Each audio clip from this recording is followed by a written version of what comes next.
ఎన్నికలు ఎప్పుడు మొదలవబోతున్నాయన్న తరుణం నుంచే ఓటర్లను ఆకర్షించేందుకు వైసీపీ నానా రకాల ప్రయత్నాలు అయితే చేసింది. మొదట వాలంటీర్లను అడ్డు పెట్టుకొని డబ్బు పంపిణీ చేసి లబ్ధి పొందాలని చూసింది. ఇప్పుడు ఇంకా అది కూడా బెడిసి కొట్టేసరికి ఇప్పుడు ఎప్పుడో ఎన్నికలు కూడా అమల్లోకి రాకముందు కొన్ని సంక్షేమ పథకాలకు బటన్ నొక్కిన జగన్మోహన్ రెడ్డి ఇప్పటికి కూడా అది అందేలాగా లేదు. అయితే ఇప్పుడు 2 రోజుల్లో ఎన్నికలు ఉన్నాయనగా ఇప్పుడు నేను బటన్ నొక్కి మీకు డబ్బులు వేస్తుంటే ఇటు ఈసీ అడ్డుకుంటుంది, ఇటు ప్రతిపక్షాలు అడ్డుకుంటున్నాయని చెప్పి సభల్లో అయితే ప్రచారం చేస్తున్న పరిస్థితి.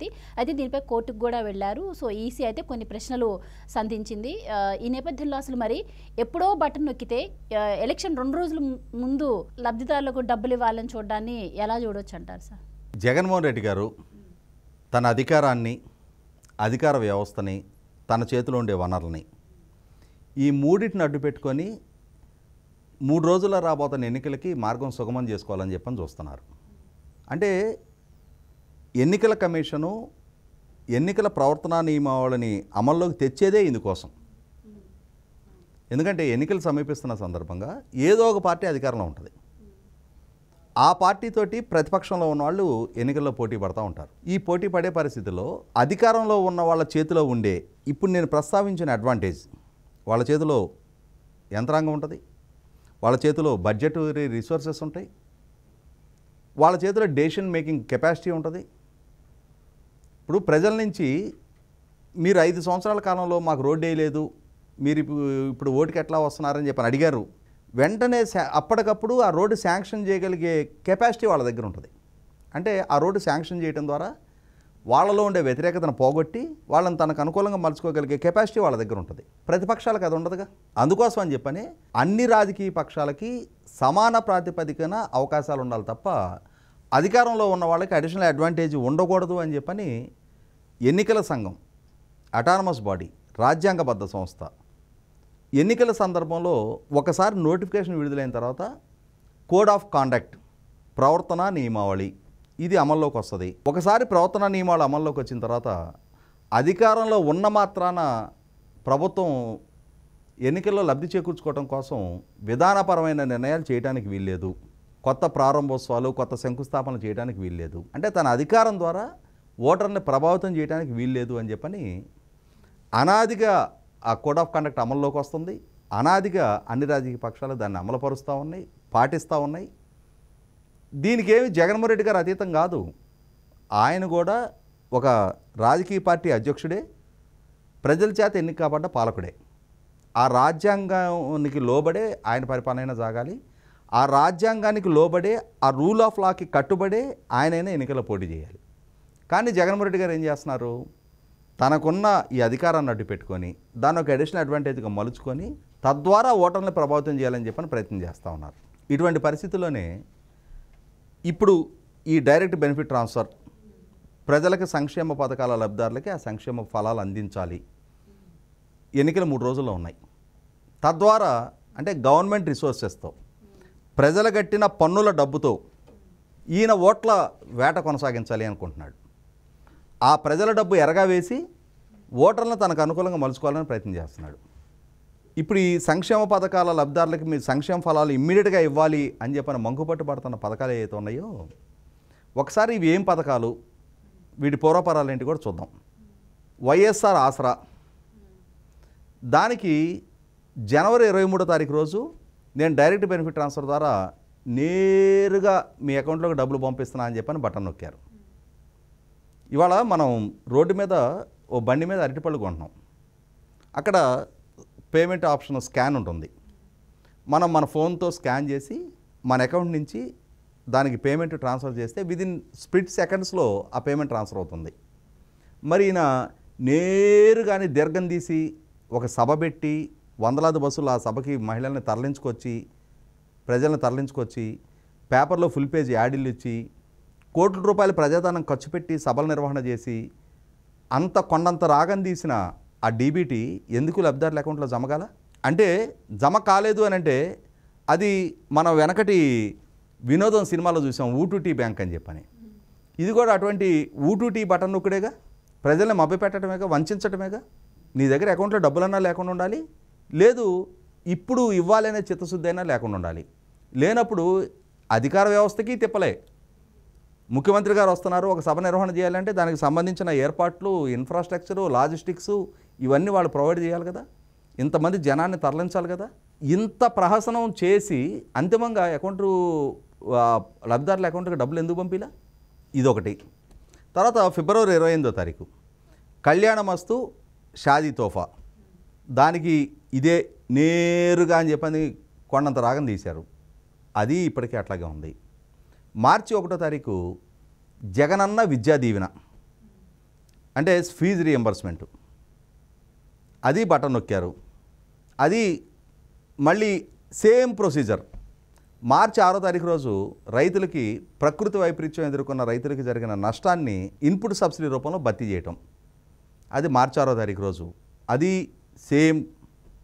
మార్చి 7వ తారీఖు రోజు వైఎస్ఆర్ చేయూత, సేమ్. మార్చి 14వ తారీఖు ఈబీసీ నేస్తం. అంటే 6 పథకాలకు సంబంధించి కోడ్ ఆఫ్ కాండక్ట్ అమల్లోకి వచ్చిన మార్చి 16కు ముందుగానే జనవరి 23 నుంచి మార్చి 14 దాకా వివిధ డేట్లలో 6 పథకాలకు సంబంధించిన బటన్ నొక్కి అది సంక్షేమ పథకాల లబ్ధిదారుల్లోకి ఆ అమౌంట్ జమ చేయకుండా ఎందుకు వంచారు ప్రజల్ని? అసలు ఈ ప్రహసనం ఎందుకు నడిపించారు? మీ చేతిలో డబ్బులు ఉన్న రోజు అయిపోయారా? మీ చేతిలో డబ్బులు లేనప్పుడు ఈ ఎమోషనల్ ఎక్స్‌ప్లాయిటేషన్కి ఎందుకు ప్రయత్నం చేశారు? 100కి 100 పాళ్ళు ఖచ్చితంగా అది వ్యవస్థల ఉల్లంఘనే కదా, ఆ పదవికి దుర్వినియోగం చేయడమే కదా. ఇన్ని కోట్ల మంది ప్రజలను వంచన చేసినందుకు ఆయన మీద క్రిమినల్ ప్రాసిక్యూషన్కి చీటింగ్ కేసు నమోదు చేయొద్దు, నిలువున మోసం చేయడమే కదా. ఇటువంటి పరిస్థితుల్లో ఇప్పుడు కోడ్ ఆఫ్ కాండక్ట్ అమల్లోకి వచ్చింది. అమల్లోకి వచ్చిందని తెలుసు. వచ్చిన తర్వాత ఇప్పుడు సడన్గా 14,165 కోట్లు ఇప్పుడు డబ్బులు వచ్చేసినాయి. వాళ్ళకి ఎక్కడి నుంచి వచ్చినాయి అంటే ఈ డబ్బు ఉన్నాయి వాళ్ళ దగ్గర, దాన్ని పీడీ అకౌంట్లో రిజర్వ్ చేసి పెట్టారు. ఎందుకు పెట్టారు? ఎలక్షన్స్ వస్తున్నాయి, ఆ ఎలక్షన్స్ వచ్చే 2 రోజులు 3 రోజుల ముందు ప్రజల అకౌంట్లో డబ్బులు వేద్దాం, అప్పుడు ప్రజలు కొండగొర్రెలల్లే ఇన్ని నెలలుగా నేను ఇవ్వకపోయినా చివరి రోజుల్లో వాళ్ళకి డబ్బులు వేసా కాబట్టి నా 5 సంవత్సరాల పాలన వైఫల్యాలు, నా వాగ్దాన ఉల్లంఘనలు ఇవన్నీ మర్చిపోయి ఈ చివరిలో నేను వేసిన డబ్బులతోటి ప్రభావితులైపోయి నాకు ఓట్లు వేసేస్తారు. అంటే ఇక్కడ మీరు తప్పుల మీద తప్పులు చేసుకుంటూ వెళ్తా దానికి కోడ్ ఆఫ్ కాండక్ట్ వైలేట్ చేసి మరి ఎలక్షన్ కమిషన్ మీకు అనుమతి ఇవ్వమంటే ఎందుకు ఇస్తుంది? ఇవాళ పరిధి దాటి ప్రవర్తించింది మీరు, మీ అధికారులు. ఇక్కడ చీఫ్ సెక్రటరీని కూడా ఖచ్చితంగా ఆక్షేపించి తీరాలి. ఎందుకంటే ఇవాళ కోడ్ ఆఫ్ కాండక్ట్ అమల్లోకి వచ్చింది. పాలకుడిగా జగన్మోహన్ రెడ్డి గారు తప్పు చేసే ప్రయత్నం చేసినా అధికారులుగా మీరు దాన్ని ప్రోత్సహించకూడదు.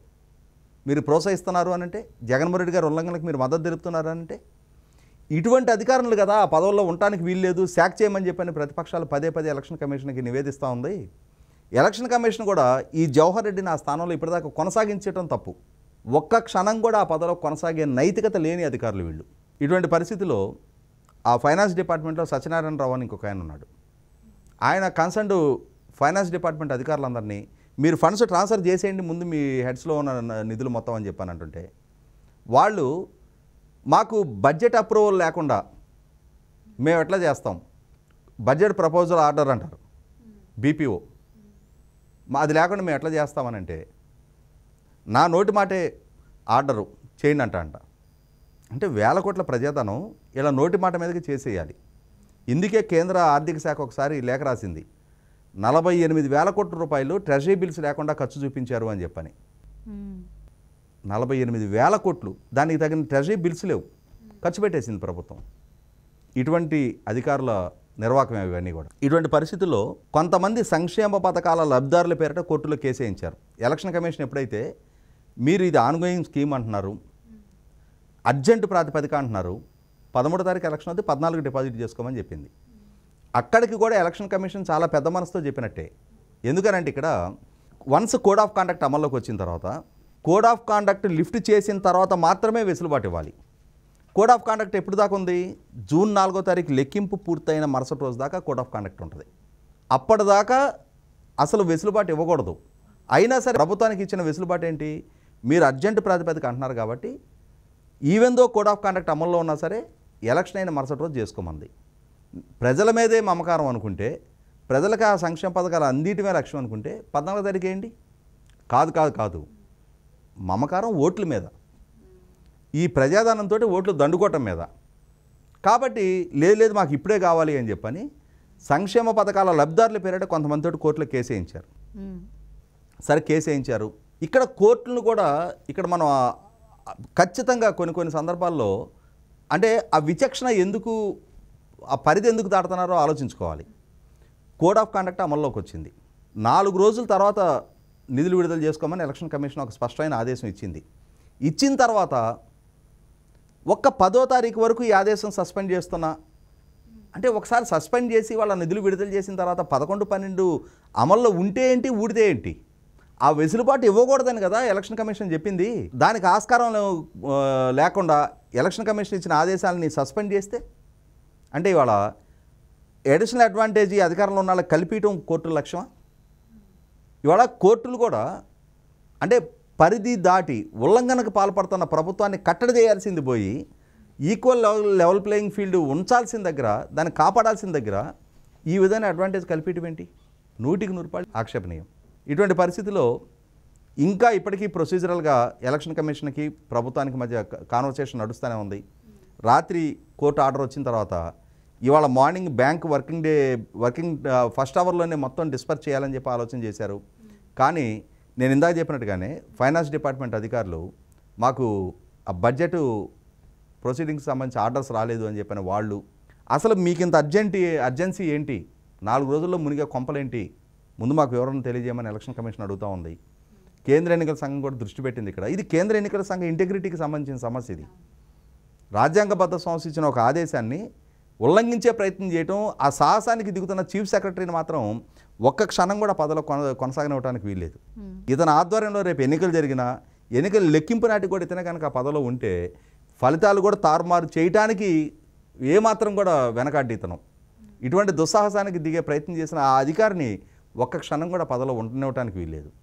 మరి చూద్దాం ఇవాళ సాయంత్రానికి ఎలక్షన్ కమిషన్ నుంచి ఎటువంటి ఆదేశాలు వస్తాయి, రేపు కోర్టు నుంచి ఎటువంటి నిర్ణయాలు వస్తాయి అంటే దీని మీద ఇంకా ఫర్దర్ ప్రొసీడింగ్స్ ఏంటనేది మనకి ఇంకొంచెంసేపులో క్లారిటీ వస్తుంది. Right sir, thank you so much.